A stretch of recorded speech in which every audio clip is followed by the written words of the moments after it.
Warning, there may be some potential small spoilers ahead. I was going to put several more hours into the game before uploading this video. However, for reasons I'll get to later, I'm doing it now.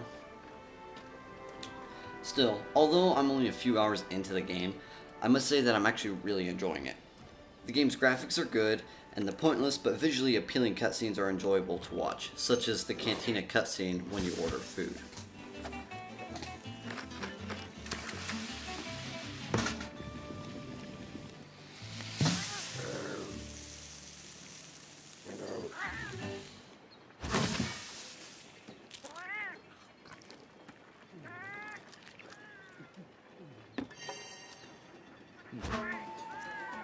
I'm going to be making several comparisons here to the Monster Hunter's Freedom Unite for PlayStation Portable.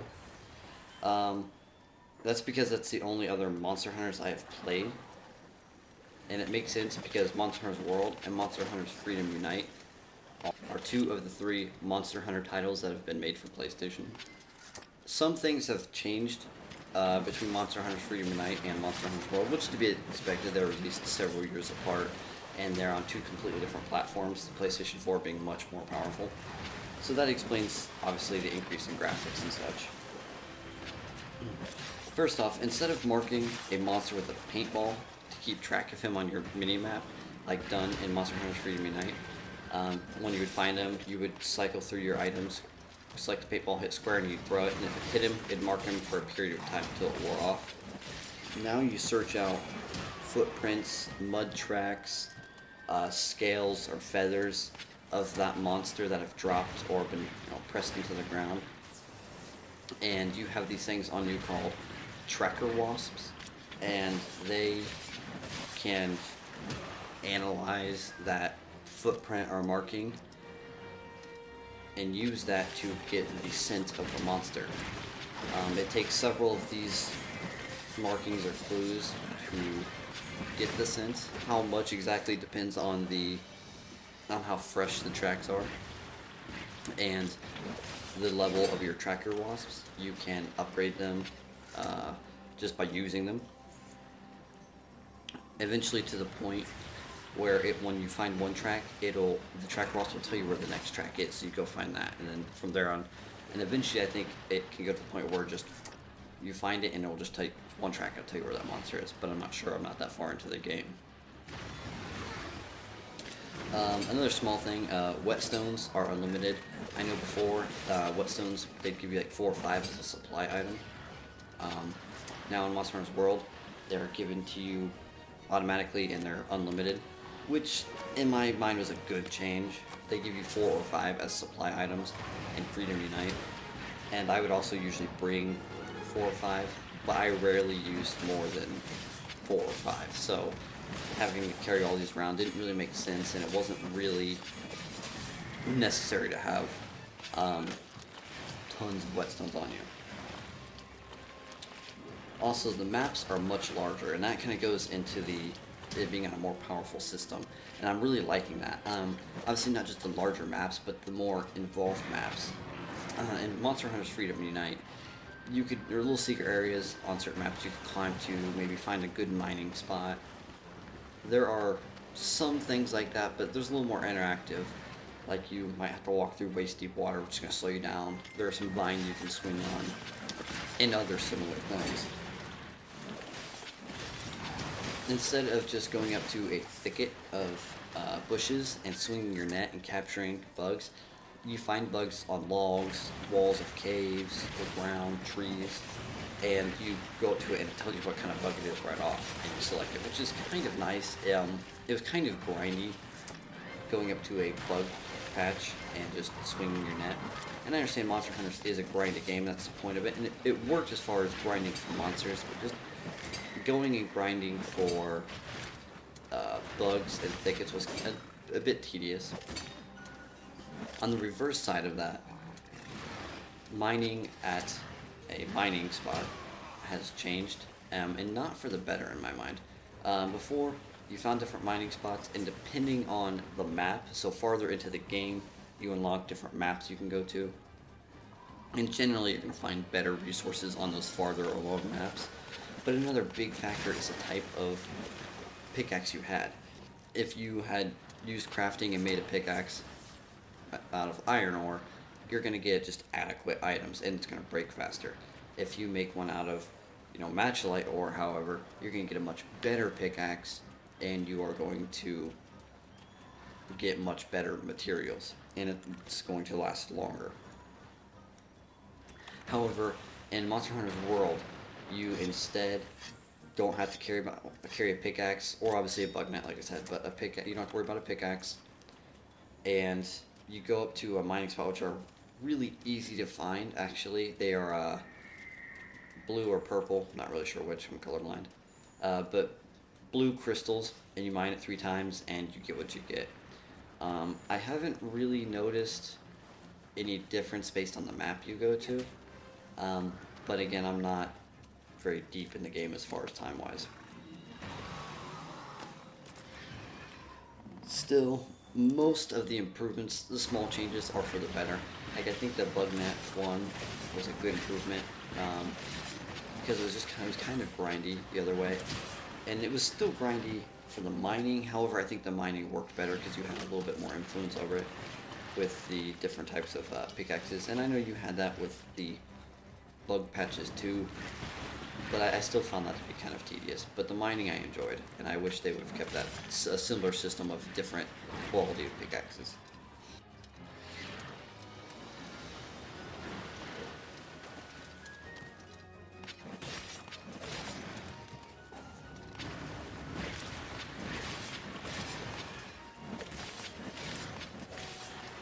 Another change is with the cantina, or where you get your meal cooked. Normally you would have several different felines that you could put in the kitchen as chefs, and based on the number of felines you have and their levels and their particular skills, you could order different meals and mix and match to get these really good buffs. And it was really interesting to be able to put that together with your levels and everything, and it's not quite like that here. There are already preset workers. You don't get to pick their levels or anything. The only thing you get to choose is the meal, and most of the meals are pre-prepared. However, you can choose specific items if you want to do your own custom meal to try to get different things, but nothing quite as involved as in Freedom Unite, which I have to say is a disappointment. I really liked the way it was done in Freedom Unite. But, however, most of their small changes like that are indifferent too. Some of them are just I'm not particularly used to. Others, like the bug nets and the whetstones, I think were good changes. But there's some that I prefer the old way, like the kitchen and the mining. Now those are the good things about my first impression. My one big complaint, or rather my biggest worry, is that the game is going to be quite short. Hence the reason of me making this video now. I'm afraid if I waited any longer, I would be too deep into the game and would be closer to just doing a final review. There are 2 big reasons for me thinking that this game is going to be quite short. One, though only a few hours in, the characters in the story are already talking about capturing Zagnamoura, the Elder Dragon around which this game is based. 2, the limited choice of weapons and the low amount of weapon upgrade tiers makes me think that the game might be quite short. Usually in a game where you have multiple weapons, a choice of weapons, or an RPG or something like that, especially in a game like this where you're crafting them, when there's not very many weapons, or at least, there's a couple of weapons to choose from, then you upgrade them and there's not very many upgrades for those weapons, usually the game is pretty short. I personally prefer to use long swords, but I also like great swords. So I looked at it, and there's only 2 types of long swords you can choose to start with, and there's only 2 types of great swords as well. So you can't go and start, choose one of 5 or 6 different long swords or great swords and upgrade from there. You have 2 choices, which ultimately gives you only 2 trees. Now, like any tree, they branch out a little bit, but not very far. I think if you go the farthest in the upgrade tree, you're still only getting about 5, maybe 6 upgrades in that particular tree. Obviously, there are more upgrades in the total tree, but I'm choosing the longest path. Some of them are as limited as 3 or 4, or 3 upgrades plus crafting initially. And this kind of scares me. This is one of the big reasons I'm thinking it's going to be a short game.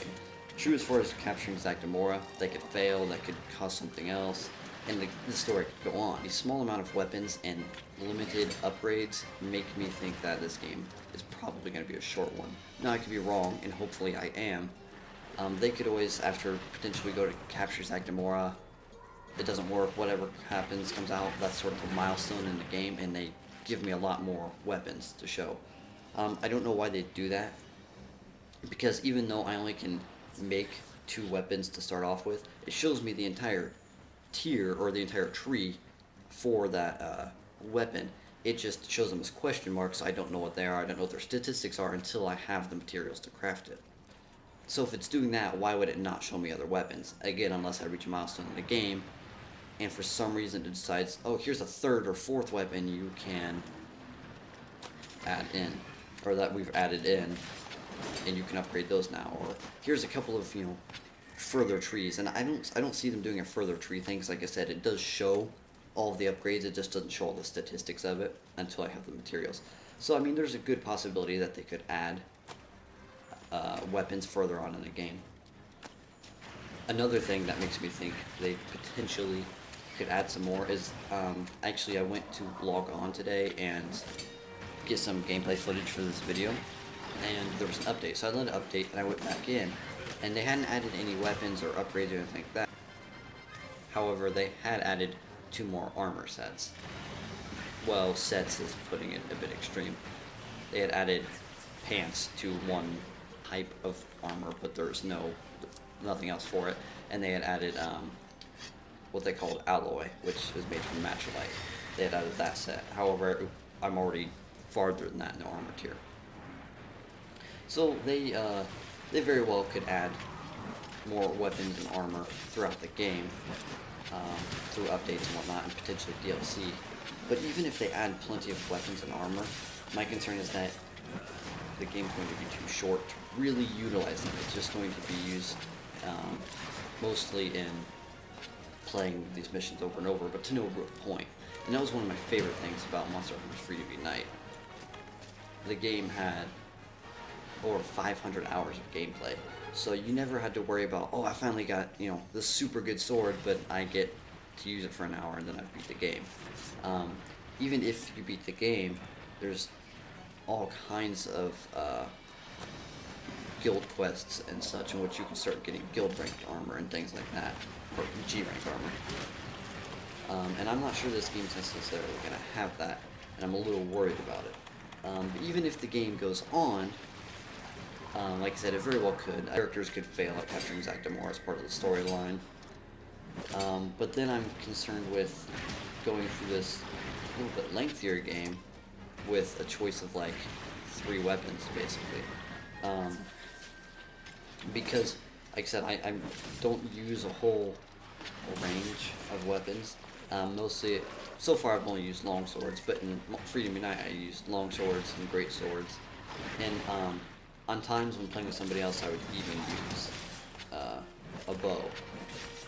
But even so, if I use those 3 different weapon types maxed out, so if I take each of the 2 starting weapons of each weapon type and take every path in the tree and max them out because of different elements and such for the longsword, greatsword, and bow, I would have maybe 18 different weapons to choose from. And I know that seems like a lot, but I still feel like that's very limiting compared to Freedom Unite. And different playstyles. I mean, I don't want just, okay, here's one longsword that's just no element but a really high raw damage. Here's another sword that's a little bit lower raw damage but got a good water element. And then another one that's thunder, and another one that's fire, another one that's poison, another one's paralysis. I don't want that. I want here are 3 different good fire weapons, but they're variations. You know, this one's got a raw damage of 600, but it's got a fire attribute of 600 as well.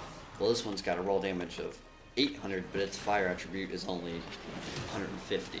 While this one's got, you know, a little bit more balance. It's got a 500 raw damage and a 500 fire attribute, but it's got a really high sharpness. I like having those choices, and I'm afraid this game isn't going to give that. Alright, I know I've talked a lot about my fear of the game being short and limited weapons and armor, but that's not to say I don't like the game. I definitely like the game, and this is just a first impression, being only a few hours in. And by a few, I mean maybe 5 or 6, maybe as far as 7 hours in. And I completely hope I'm wrong. I completely hope that I'm going to go into the game, I'm going to progress further in the story, and they're not going to capture Zack Gamora, and I'm going to get all these new weapons and stuff, weapons and armor I can make, and that'd be really exciting. I really hope that's what happens. It's just something I'll have to wait and see by playing through the game. And there are side quests as far as content, but a lot of the side quests are just, like, if you're going through a storyline quest, and in the storyline quest you happen to come across a monster, that side quest is just the quest for just hunting that monster. And there are some other side quests too, but a lot of them are quite passive, like, and by what I mean passive quests is you don't actually go out and quest just to do that necessarily. It might be like, alright, collect 3 bugs. So, well, 3 bugs, one that's easy, and you could go and do that in the middle of a game, or in the middle of a hunt or something. But, so those are kind of passive quests. I suppose I should talk about some things that make me think the game might actually continue on a little longer. And that is, one, there's this area that when I try to walk into it, it says, you know, it comes up and it's titled My Room, but I can't get to it yet. Well, if I'm as close to being at the end of the game as I feel like I am, then they probably would have given that to me by now. So that keeps my hopes up that maybe there's something else going on here. So it's going to go on a little farther than I think. Plus, there's a lot of different types of currency, and other than the main currency, like there's these exploration points and things like that, and I haven't really had to use any of those. I could have on some small things instead of my normal currency, but for the most part, I haven't come across anything like I have to use that for, or I really need to use that for. So that also makes me think that maybe I'm wrong and the games can continue on a little bit further. But like I said, it's only time will tell as I get farther into the game. And thanks for watching.